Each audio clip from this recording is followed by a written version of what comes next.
It's Monday, June the 22nd. I want to first of all apologize for us starting late.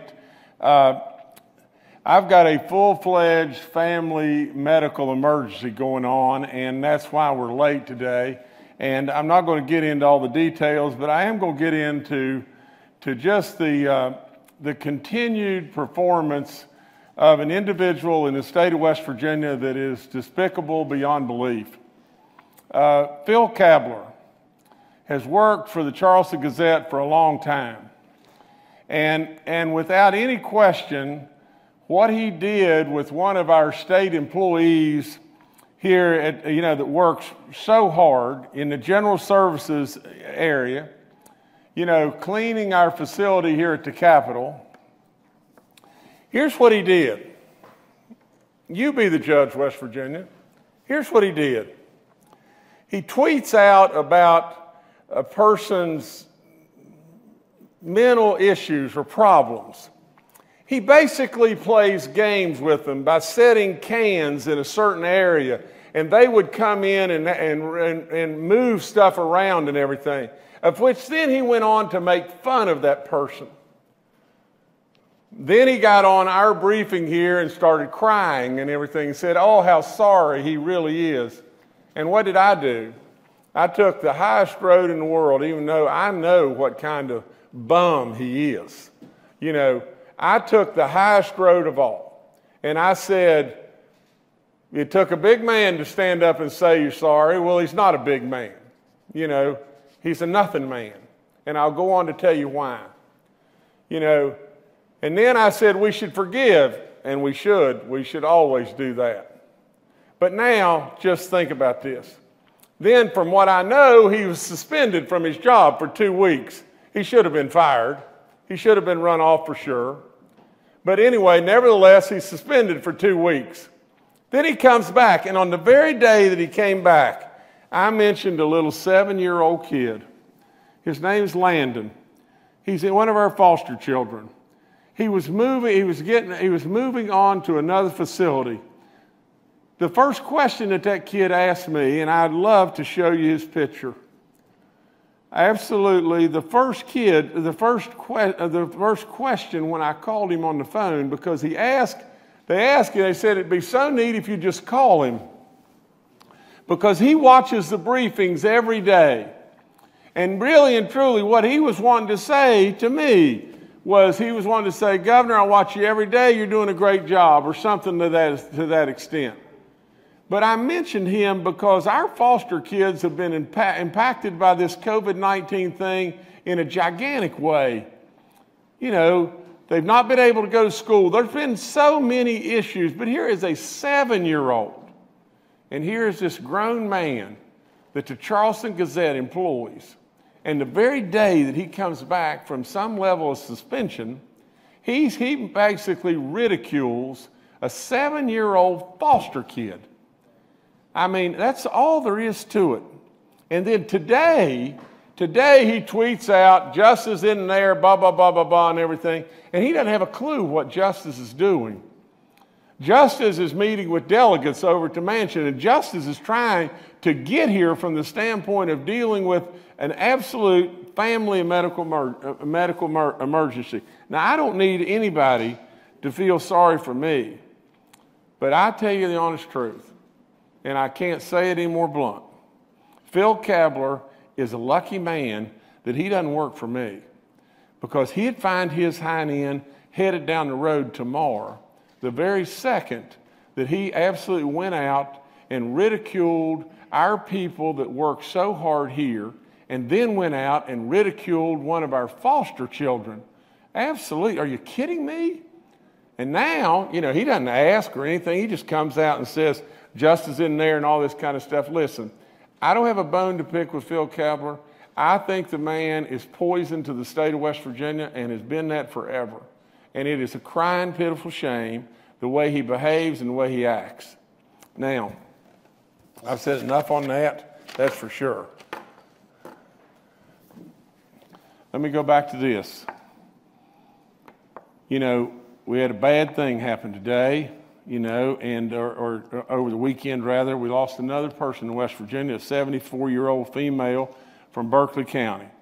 It was our first death in 10 days. Again, it's one too many in 10 days. It's 89 too many in our state.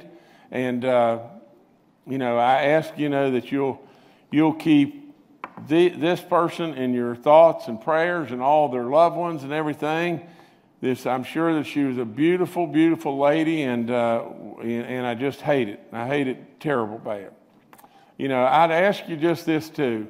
From time to time, there are things that come up with any of our families and everything. And again, I'm not going to go into the details of what's going on with mine, but I surely have something that came up on Father's Day, and everybody's running to the fire and everything, and it is a very serious situation. So please keep our family in your thoughts and prayers as well.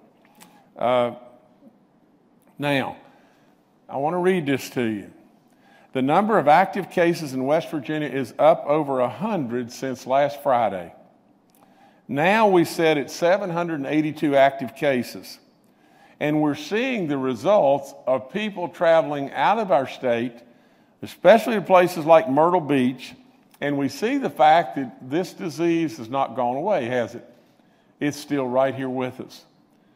Now, fortunately, in at least some of these cases and everything, the younger folks, especially on a national basis, are becoming more infected, and they can tolerate it. And they surely can tolerate it much easier. But I would continue to just encourage in so much, every way, watch what you're doing. For crying out loud, if you go out of state, try to wear a mask. Try to wear a mask anywhere you go within state, when you go out into a building, especially in our churches. We are not seeing bad numbers. But we're seeing enough numbers that absolutely will cause us to pause and to hesitate in every way on what we're doing. Now, we're starting youth games with spectators and outdoor events with spectators and equestrian stuff with spectators and motorsport with spectators and all that. That can all change tomorrow. That can all absolutely change tomorrow. And what's going to change it? It's not going to be me that's going to change it. It's going to be you. And what I'm saying is we keep pitching numbers that aren't good, we'll change. I've told you over and over and over that this is a very fluid situation, and I am absolutely going to do my job. I'm going to do it every single day. And we're watching the numbers. We don't have anything bad yet, but West Virginia, just absolutely, come on now. We got to keep really getting after it. I've got to tell you this, we lost a firefighter over the weekend. He's one of our first responders. According to the West Virginia State Fire Marshal's Office, 42-year-old firefighter Russell Robertson tragically passed away while responding to a fire in McDowell County. It was a house fire. He was a volunteer fireman from the Yeager Volunteer Fire Department. The fire and incident is currently under investigation by our state fire marshal. Every single one of our firefighters, first responders, and all those, are our heroes. They've been that forever. They come always running to the fire. We're going to absolutely miss them beyond belief, and we know that this man is an absolute hero. The family's having a tough time. And really and truly, we ask so much that you pause and have prayer for this wonderful, wonderful man, a hero that we just lost. It's hard to say something like that and then just move on. This family needs to absolutely know that Russell's not going to be forgotten. But I don't know what else to do but move on.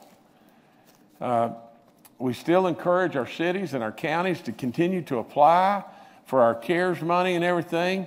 We will have an announcement by the end of the week that will be a complete wrap-up of everything, from all the money, from the standpoint of where we're going to fall and where everything's going to fall out in the month of June, and the outlook for how we're going to go forward beyond June for next calendar year 2021 that begins July 1st. Today we have sent out $11,072,000 plus to our counties and to our cities. We continue to ask them to apply. We now have 24 applications that we've received so far. We know we have to comply by all the guidelines the federal government gives us, but there are ways that we can follow those guidelines and pump out tens of millions of more dollars, and we have allocated and set those monies aside to be able to do that, of which we'll give you the entire roadmap of everything by the end of this week. On a jail update, I continue to salute our correctional facilities and all the work that they've done. You know, there are now 6 active cases in one prison at Huntington. All the other correctional facilities have 0 COVID patients, and the enhanced testing that we did, it just knocked it out of the park. 10,000, I think, inmates and 4,000 employees. You know, again, our people did what they were supposed to do. They ran to the fire. They did incredible work. On the church outbreak update, there are still 3 active church outbreaks in Ohio, Greenbrier, and Boone County total, 3 total, 1 in each county. Ohio County has 18 positives, Greenbrier County has 41 positives, and Boone County has 9. And again, I keep saying the same thing, but I strongly, strongly encourage, while you're at church, while you're anywhere in a building outside of your home, wear the mask, stay social distance, every other pew. Absolutely, in a church setting where people are singing and close together, it is an absolute breeding ground for this disease to perpetuate itself, and we've got to absolutely be on our game there. In Raleigh County, at a nursing home there, we now have a person that is a direct care staff member that has been tested positive. The employee worked in the facility the day before and the day after the positive test while wearing a cloth mask. And the county is testing now all residents and all staff today. Our summer feeding program continues, and you'll see the map up on the screen. It's 670 sites. If you have any issue whatsoever where you need food and where you need to go, call 211 and we'll get you to the right spot and everything. And because our goal is to see that no West Virginian goes hungry. So please check that out. And if you got a problem, call 211. The free testing that's going on, where we're trying to test our minorities, and we're trying to also test the most vulnerable. But if you have any level of anxiety, any level of issue that you want to be tested, this week we'll be in Boone, Lincoln, McDowell, Raleigh, and Wyoming counties, and this will be Friday and Saturday, June the 26th and 27th. We will also be in Cabell and Hancock and Mingo counties. It's optional testing, painless, cost you almost nothing, or cost you absolutely nothing, other than a little bit of time. Now, I want to update you just a second on Myrtle Beach, a place where all of us, I don't know one West Virginian that hadn't been to Myrtle Beach hardly. Maybe with the exception of that little foster kid that Landon. You know, I go back just a second to that.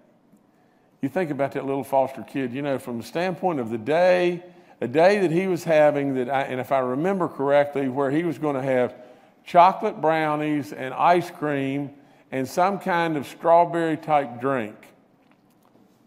That probably would have been one of Landon's best days ever.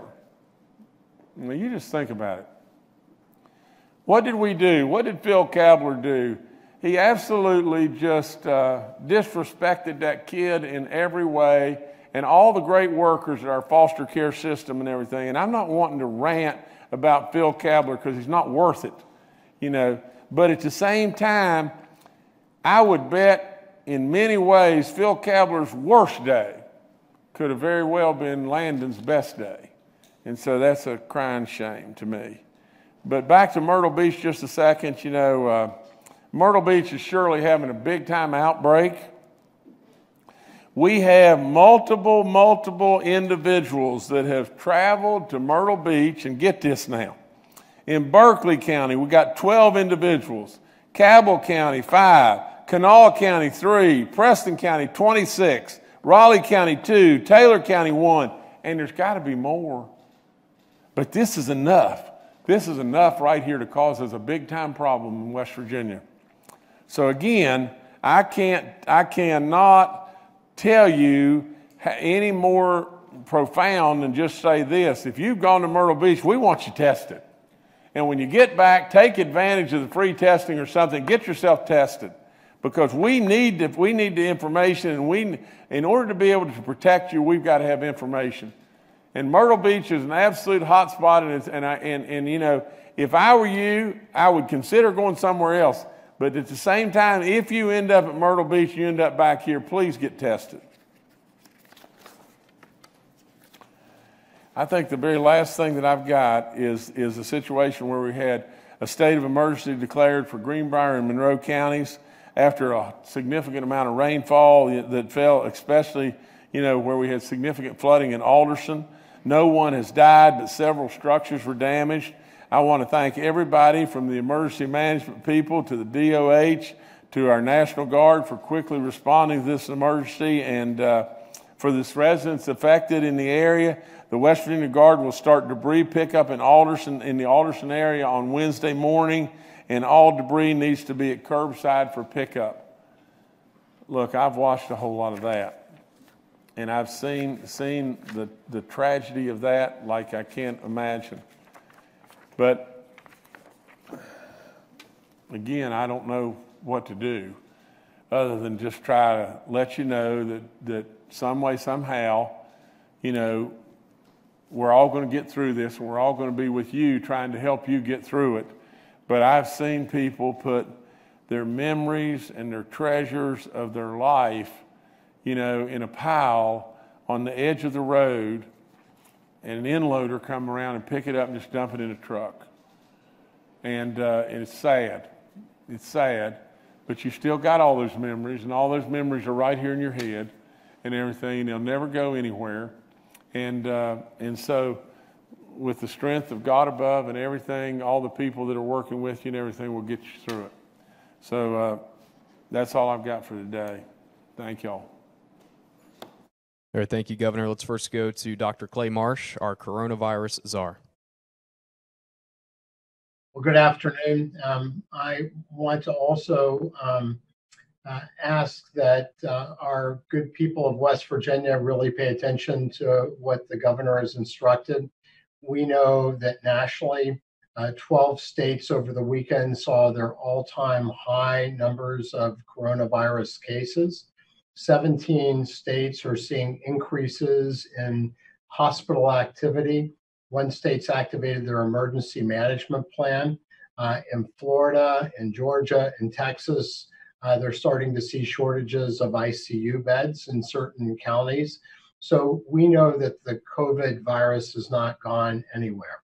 In West Virginia, our RT values, or our reproductive values, are going up some. They're over 1. And while that should not cause us to panic, nor does it, it should be a good reminder to us that we are not immune from the spread of COVID-19, just like the 12 states that are seeing increase in their activity. And so as we look at states like Georgia that opened up early, that seemed to be protected for a while, well, that's no longer the case. And so what we want to make sure of is that we are acting in a way where we are protecting ourselves and our communities, as we have done so amazingly so far. And so I know the governor has said this, and I will reinforce it, that this is not a means to try to impact anybody's personal liberties, but in fact, our ask that you consider wearing a face covering or a mask and maintain social distance, physical distance of 6 feet or more. Wash your hands, avoid your eyes, your nose, or your mouth when you're in public, when you're around other people, is really done so that we can support our ability to continue to open our state safely, to protect the people in our state, the people that we love in our communities. And we know that as we look to open our state even more, that the fewer the number of cases, the governor mentioned the problems that we're seeing in South Carolina, for instance, in the Myrtle Beach area, that we know that that will impair our ability to continue to open our state in the way that we want. And I misspoke on Friday, and I want to correct this, that when we look at the number of cases in the US, and remember, the United States represents 4.25% of our world's population, but we have a quarter of the COVID cases. And I said a half, but we have a quarter of the COVID deaths. So we see a very much increase in COVID activity and deaths in the US, say, versus our population. But West Virginia, you're doing so well. Please keep it up. The world needs a beacon. The country needs a beacon, and you are being that beacon for so many. But don't let your guard down. Don't get complacent. Please protect yourself and protect our great state, as our state had a birthday on Saturday.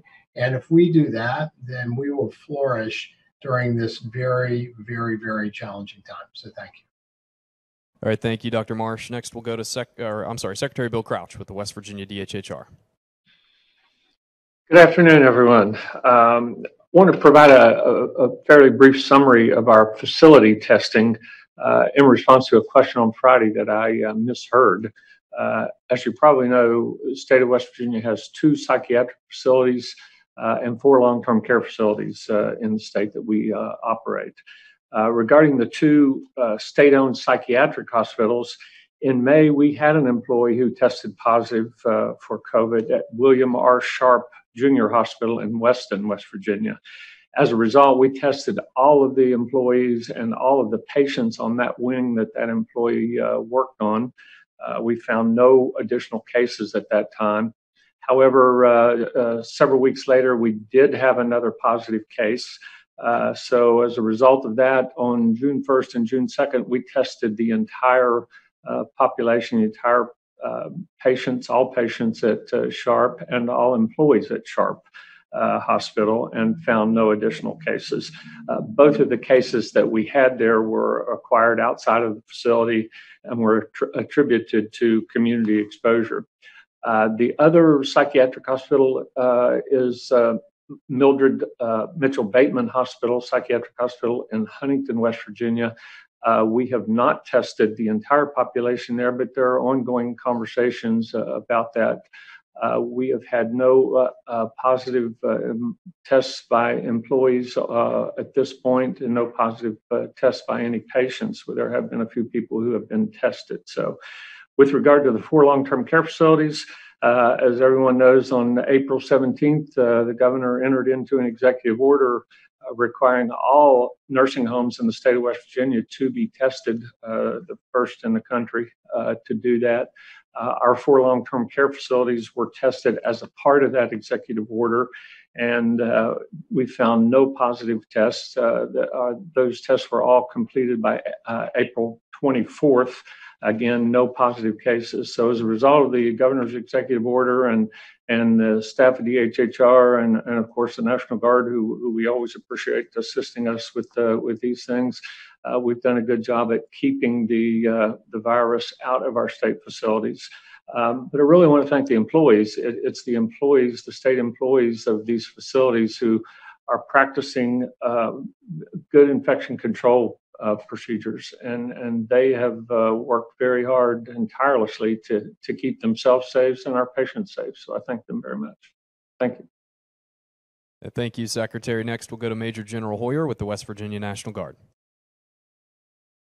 Good afternoon. As Governor Justice pointed out, states of emergency in Fayette, Greenbrier, and Monroe County, National Guard providing support to local emergency management and working in conjunction with Division of Highways as well as Red Cross and VOAD. We completed the mission in Fayette County and are resetting our forces, and as the governor pointed out, at his direction, we'll be in Alderson to work the Greenbrier Monroe County issues on Wednesday. We continue to support our public health partners, both at the state and local level, with testing as well as planning for upcoming testing. Are working also subject matter expert efforts with particularly focusing on churches at the governor's direction for those churches that will have services in person, helping to identify best ways to mitigate potential spread of the virus. Also working on sanitization missions going forward as well. Finally, I want to, on behalf of all the men and women of the West Virginia National Guard, our families, let the Roberson family in McDowell County know that we have them in our thoughts and prayers, and we appreciate the heroic actions on his part and deeply regret the loss of life. Thank you. All right, thank you, General Hoyer. Dr. Kathy Slimp, our state health officer, is also joining us today and is available for questions. Once again, we're holding today's briefing with media members joining us virtually to practice good social distancing. The first questioner today is Mark Curtis with Nexstar Media. Good afternoon, Governor and cabinet members. I'm curious about with this spike in all these other states, of course, people from this state going to Myrtle Beach and coming back, but the July 4th holiday weekend is really just 10 days away. Are there going to be any reimposed restrictions on who can stay at campgrounds and cabins in West Virginia? The use of Hatfield and McCoy's trails. I mean, are we going to be wide open for tourism on the 4th of July weekend? Or are we going to try and curtail some of the activity due to the spikes that we're seeing? Mark, the best way that I can answer that from my standpoint is every day we watch. Today is June the 22nd, and we've got some time between now and July the 4th, and I've said it over and over and over. There is no playbook. It is an absolute fluid situation, and we've got to react, and we've got to be able to pivot and move quickly when we pivot. We're watching. We're watching like crazy right now. We're very, very hopeful that the 4th of July can be celebrated in West Virginia in a really good way. But we're just watching, Mark. That's all I know. And we're seeing numbers that have spiked from the standpoint of active cases in the Myrtle Beach area. You know, I've said, you know, is something that's really concerning. But you make good points. You know, the 4th of July weekend, there'll be visitors here from lots of different places and everything. There'll be West Virginians in lots of different places. And so let's just wait and watch the numbers, watch the amount of hospitalizations, watch as best we can, and then we'll adjust if we need to do so. All right, thank you, Mark. Next, we'll go to Annie Moore with WVVA.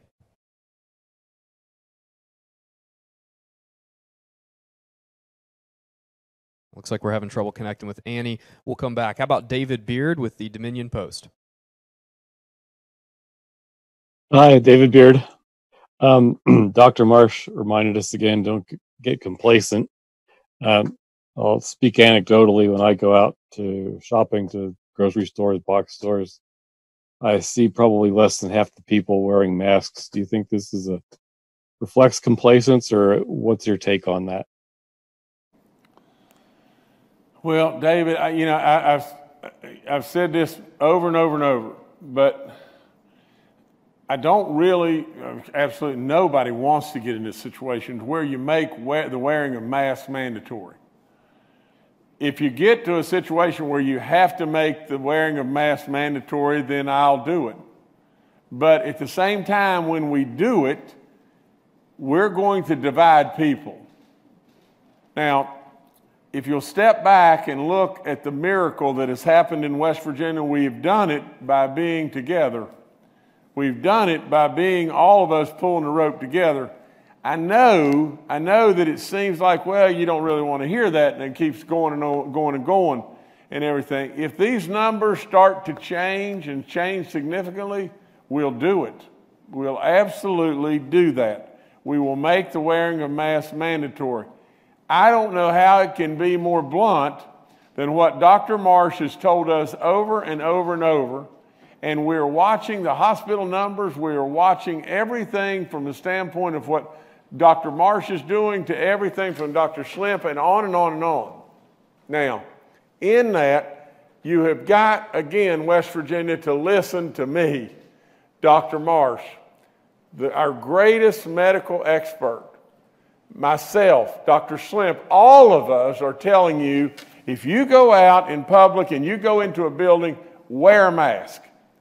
Wear a mask. Lots and lots and lots of people are complying, and I have had report after report after report of people that are doing incredible work at churches and different places. And I see the obvious. I see situations just that happened in the first church there in Greenbrier County. I see a situation where people didn't do a very good job. So the long and the short of it is, we're going to try to continue the course and everything and telling people, but at some point in time, if we have to, we'll move to mandatory masks. Think about this just for a second. We have now tested 151,113 West Virginians, and we have a cumulative positive rate of 1.69, and we have a daily positive rate today of 1.66. If you look at those numbers, we have almost tested 1/10 of our total population in this state. Now, what I want to do is continue to test more and more and more and more and more, because the more information you have, the better job I'll do. With all of that being said, our numbers, our positive numbers on a daily basis or cumulative basis are great. They're great. We really just have to continue to test. We have to continue to watch the numbers. We have to continue to try to tell you, West Virginians, continue to be the miracle. Be the miracle. Be the beacon that Dr. Marsh was telling us about. Be the miracle. You can do it. You can really do it, West Virginia. All right, thank you, David. Next, we'll go to John Mark Shaver with WV News. Hello, everyone.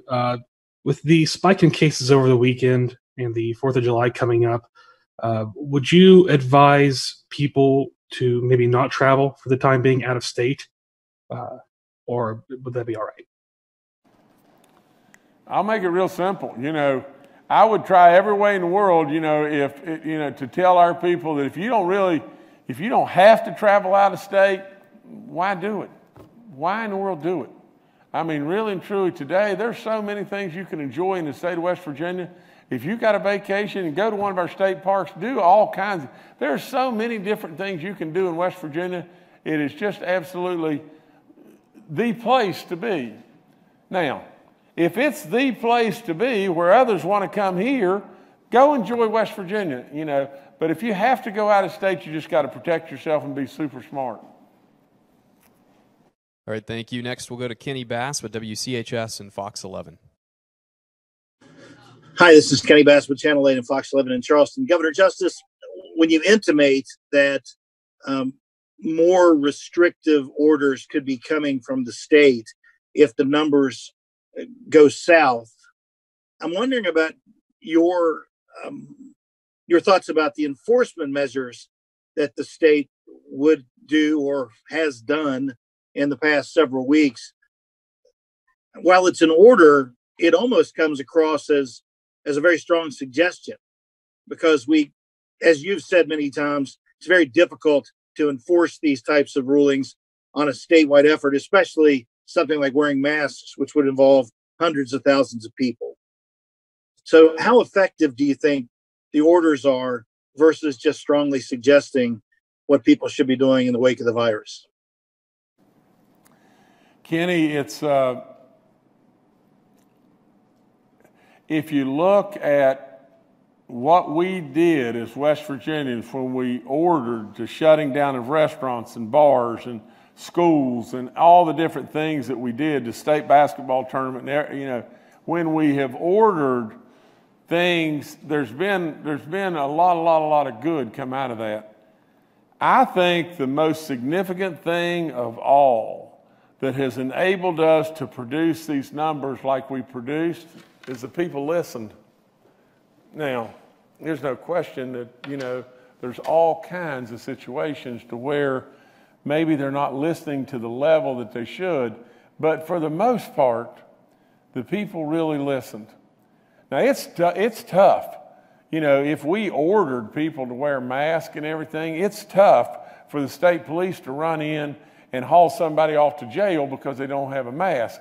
And I don't want us to get into that kind of, you know, martial law society. I mean, that's the very last thing that we need to be doing in West Virginia. But, you know, I think today, if I'm correct in this and everything, and I'm not exactly sure, but I think we have 4 individuals in West Virginia that are on ventilators today, and we have 66 that are hospitalized in the state of West Virginia today.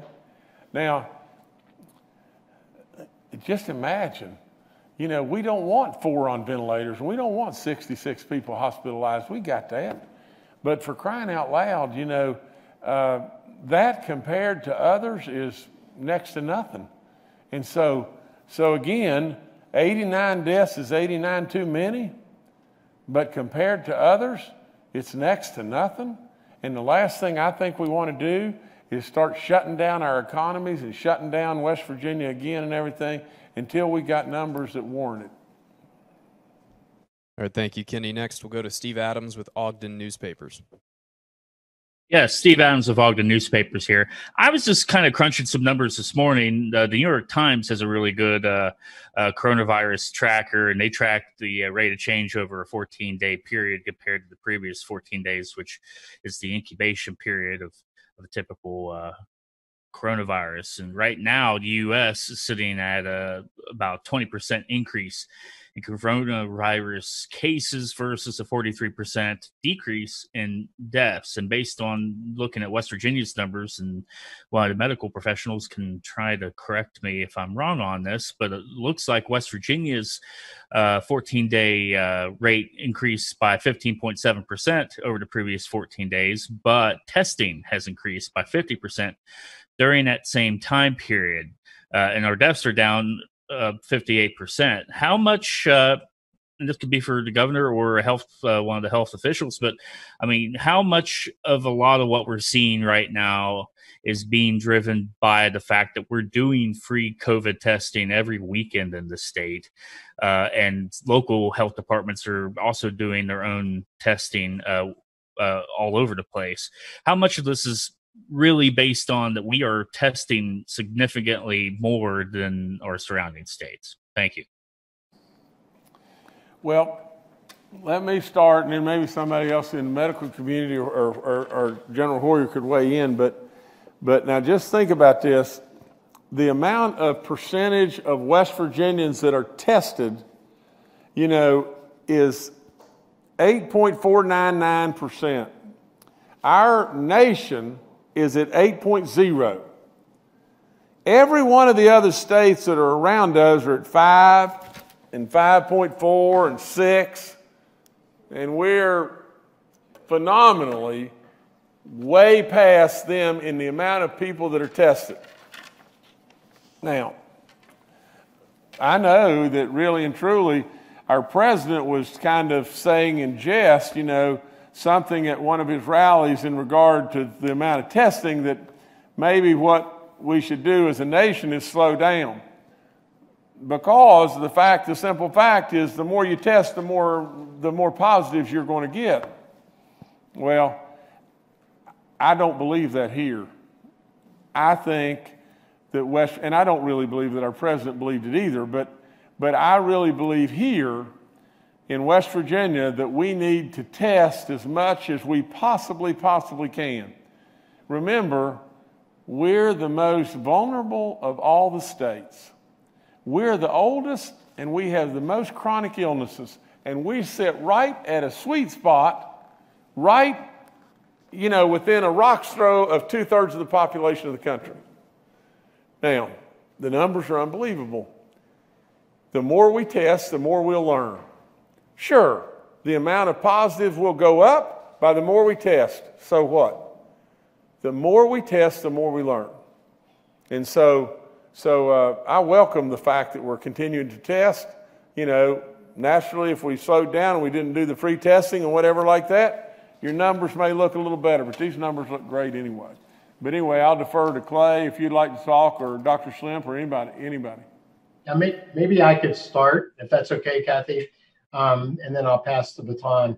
So I think that is, the governor is exactly correct, that, you know, not only do we find more people that are positive as we test, but as we've talked about, we really want to find the people who can spread the most readily, the super spreaders.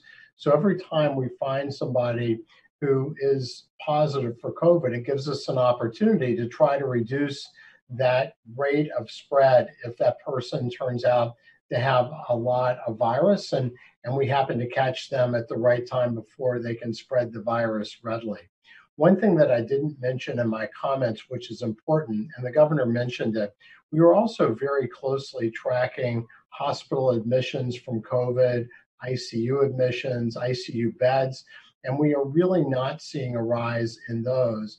As was pointed out, our deaths have been very stable. In fact, we haven't seen a COVID death up until just in the last day or so. So that's a really good sign.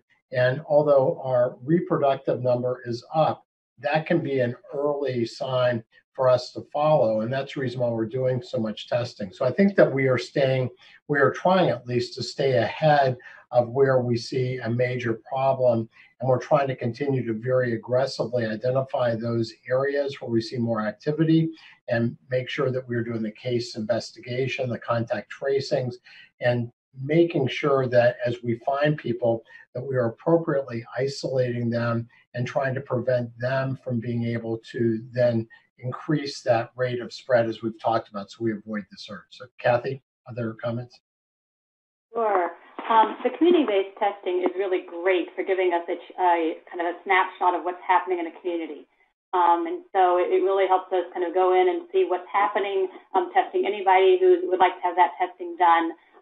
What we've defined is that we find cases in situations where we know we have high spread going on in that community, and it gives us an early sense of that. But it's actually not where we are finding the bulk of the new cases that you're seeing coming in. Those are being picked up because people are symptomatic or because they're having other testing done. And so what we're seeing actually is true. It's not just a reflection of the increased testing. The more we test, the more we find. And that's why we encourage our providers to test anyone with symptoms. We encourage anyone who has symptoms they think they might have this to definitely go and get tested.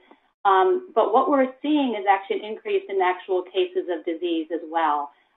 So, for instance, we've had a 28% increase in active cases in the last 2 weeks. And that's been a shift from what we've seen before. It's starting to change that curve shape.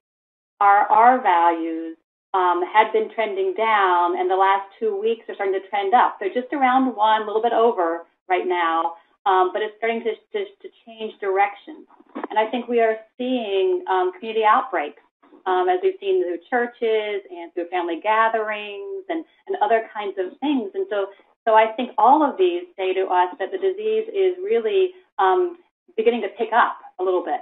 And we want to make sure that that does not continue and kind of go steeply up. And so that's really what it's all about in terms of all of us recognizing this disease is with us still.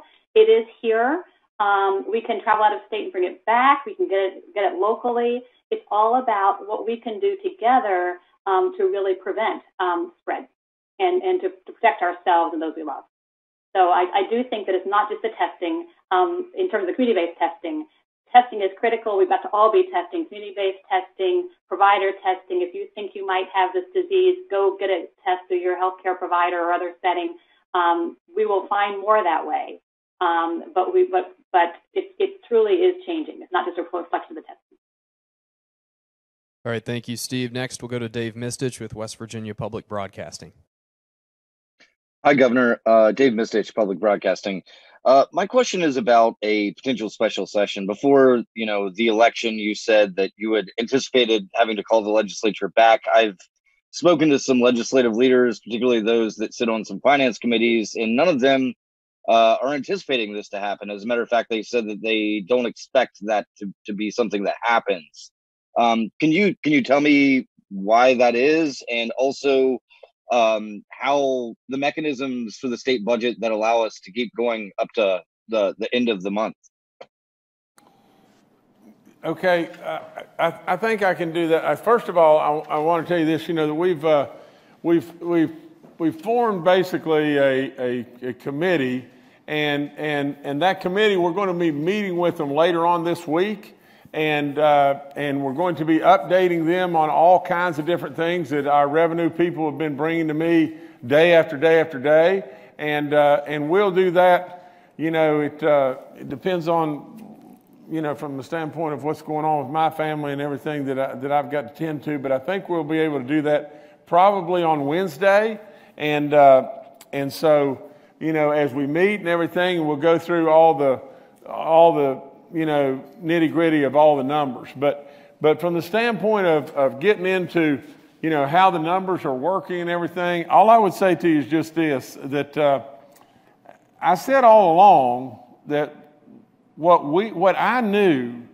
about where West Virginia was and what West Virginia was doing from a financial standpoint, I've said all along that West Virginia will be just fine.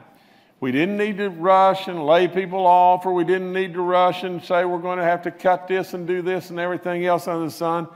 But and in doing so, I'll be able to unveil to you, you know, right toward the end of the week, but at the end of the week, you know, I'll be able to unveil to you all the different numbers and absolutely show you how we have been able to reach the end of the year. I am very pleased that we continue. We started down the path of just this. We were worried early on that we felt like we could make it till sometime in May. And then that moved to like June the 11th or 10th. And now we are absolutely rock solid that we can make it cash-wise to the end of the year without any trouble. And, you know, we're going to have a real bump in July, you know, from the income tax standpoint, and that should get us off and going in next year. But we still got a long ways to go in this. There's a whole lot of different moving parts and everything, and we'll get into all of it on later on in the week. All right, thank you, Dave. Next, we'll go to Paul Mullen with WCBC.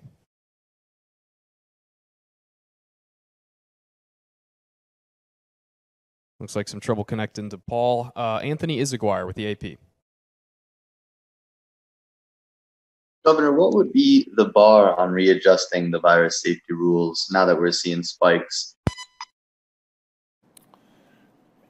Did Anthony say what would be the bar that would be the parameter of what we would use, you know, to back things off as far as different things that we're doing? If, Anthony, that's your question, you know, the bar becomes lots of different things.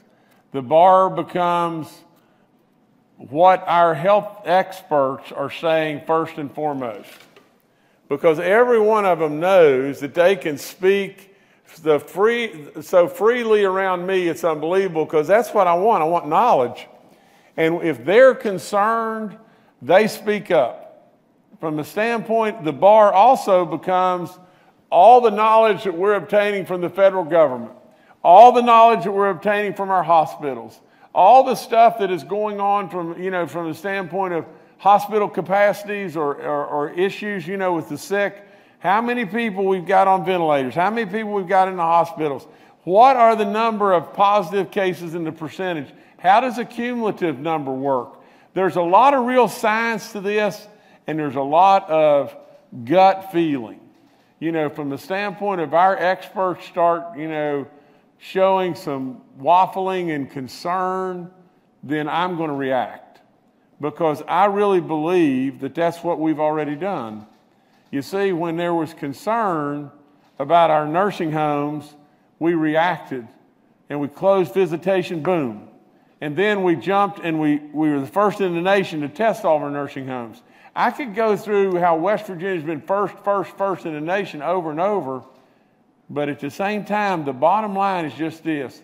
Somebody's got to be the leader of the band, and somebody's got to make the calls, and those calls are really tough to make, But I am telling you, when it gets iffy and people get concerned, I'm going to act right then. I'm not going to wait. I'm going to react right then. Right now, we're still good, but we still got a long ways to go. And there's no question this virus is still here, and all of us are real concerned, and all of us are trying to do one thing, and that is bridge ourselves to a vaccine, bridge ourselves to a drug. How long is it going to take? Is it going to happen in September? Is it going to happen in January? How long is it going to take? And how are we going to manage the risk? We're not going to get rid of it until we're able to get that vaccine. How are we going to manage the risk? That's what we're trying to do. All right, thank you, Anthony. Paul Mullen, looks like you're connected now. Go ahead. Thank you, and good afternoon, Governor. I hope things go well with your family situation. My question deals with a follow-up to Mark Curtis's question. It's about the tourism of West Virginia. If you have seen any increase in tourism, if you have any real-time data to track such tourism, and what kind of effect that's going to have on the state budget, because any kind of income is going to be a good thing. First of all, we do have a lot of real-time data, and for what I know, we have seen an incredible upsurge of West Virginians with our state parks. You know, when we offered West Virginians to go to our state parks for a 30% discount, we had a great big bump in regard to that and everything. So you know, from the standpoint of our tourism people watching, you know, upticks as far as tourism, we are upticking, you know, but from the standpoint of everything across our state, I mean, you know, Paul, one of the first things that happens was people said, well, the Hatfields and McCoy trails, that is a place where we could get in a lot of trouble, and we should not open that back up. And then there was a lot of discussion and everything. And then all of us kind of agreed, okay, we're good to go. Well, we've had a few blips on the screen there and everything. And there's been lots and lots and lots of people there, you know, from out of state. I'm sure that they're complying as best they possibly can.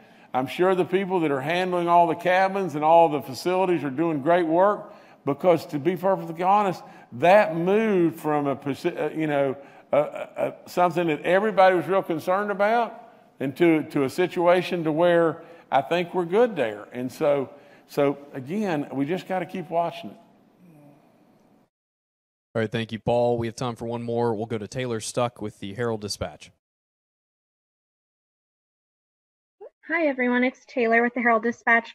Governor, last week or the week before last, when talking about Workforce West Virginia and unemployment, you said, you know, people are making more money than they do working. They make more on unemployment. So I was wondering if you think that is an issue in West Virginia that should be addressed, that there are people who are willing to possibly commit fraud for relatively little money. Well, Taylor, and you got to forgive my ears. I'm doing the best I can to understand. But, I think from the standpoint of, the federal government's $600 basically bonus program, that was going out to everybody, that was somewhat of a windfall, to be perfectly honest, to a lot of people. But that's great. That was great as far as I'm concerned in West Virginia.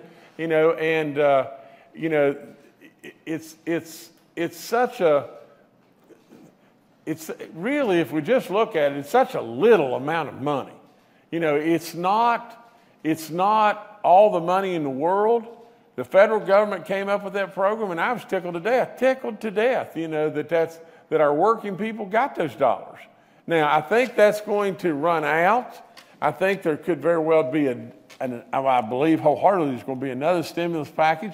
I think it's going to come sometime in mid-July, probably prior to the running out of the $600 situation. I think that it could very well be a bonus to encourage people to go back to work, which will give another bump to our working class people and all that. And but that $600 a week was good stuff. Now, Taylor, the other part of your question, I didn't get it. Could you tell me the last part of your question again, please? Yeah, I just was wondering if you think that that's an issue that, the state should maybe address or try to address, that there are people in West Virginia that $600 was really a lot to really in their pockets and could really help them. Well, Taylor, there's no question whatsoever, that the $600 to a lot of families in West Virginia or to a lot of individuals is all the money in the world.